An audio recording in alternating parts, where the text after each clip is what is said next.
wrong as he had suffered, there is no reparation. The pitiable mockery of it, which the world might have been ready enough to offer, coming so long after the agony had done its utmost work, would have been fit only to provoke bitterer laughter than poor Clifford was ever capable of. It is a truth, and it would be a very sad one but for the higher hopes which it suggests, that no great mistake, whether acted or endured in our mortal sphere, is ever really set right. Time, the continual vicissitude of circumstances, and the invariable inopportunity of death, render it impossible. If, after long lapse of years, the right seems to be in our power, we find no niche to set it in. The better remedy is for the sufferer to pass on, and leave what he once thought his irreparable ruin far behind him. The shock of Judge Pyncheon's death had a permanently invigorating and ultimately beneficial effect on Clifford. That strong and ponderous man had been Clifford's nightmare. There was no free breath to be drawn within the sphere of so malevolent an influence. The first effect of freedom, as we have witnessed in Clifford's aimless flight, was a tremulous exhilaration. Subsiding from it, he did not sink into his former intellectual apathy. He never, it is true, attained to nearly the full measure of what might have been his faculties, but he recovered enough of them partially to light up his character, to display some outline of the marvellous grace that was abortive in it, and to make him the object of no less deep, although less melancholy interest than heretofore. He was evidently happy. Could we pause to give another picture of his daily life, with all the appliances now at command to gratify his instinct for the beautiful, the garden scenes that seemed so sweet to him would look mean and trivial in comparison. Very soon after their change of fortune, Clifford, Hepzibah, and little Phœbe, with the approval of the artist, concluded to remove from the dismal old house of the Seven Gables, and take up their abode, for the present, at the elegant country seat of the late Judge Pyncheon. Chanticleer and his family had already been transported thither, where the two hens had forthwith begun an indefatigable process of egg-laying, with an evident design, as a matter of duty and conscience, to continue their illustrious breed under better auspices than for a century past. On the day set for their departure, the principal personages of our story, including good Uncle Venner, were assembled in the parlor. "The country house is certainly a very fine one, so far as the plan goes," observed Holgrave, as the party were discussing their future arrangements.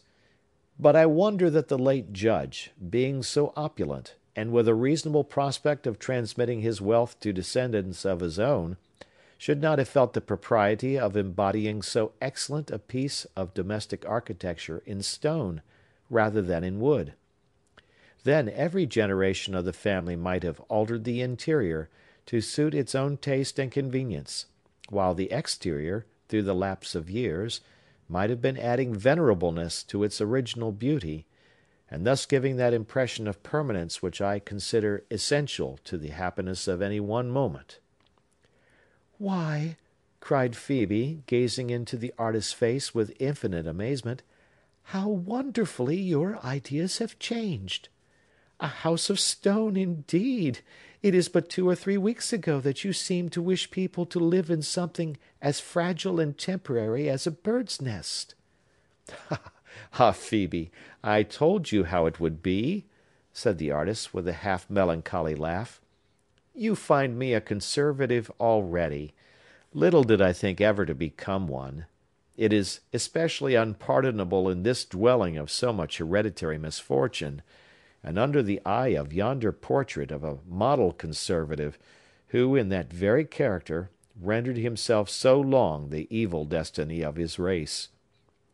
"That picture," said Clifford, seeming to shrink from its stern glance, "whenever I look at it, there is an old dreamy recollection haunting me, but keeping just beyond the grasp of my mind.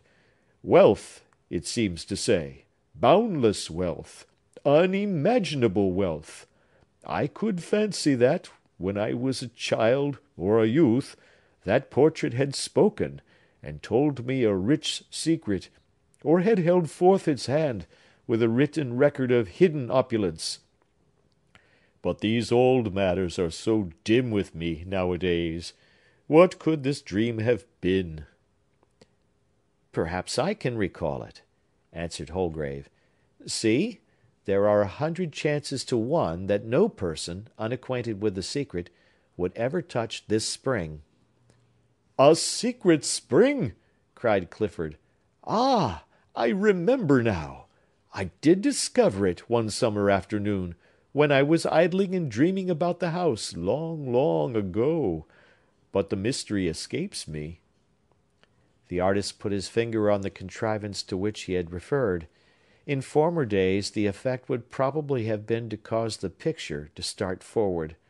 But, in so long a period of concealment, the machinery had been eaten through with rust, so that at Holgrave's pressure, the portrait, frame and all, tumbled suddenly from its position, and lay face downward on the floor.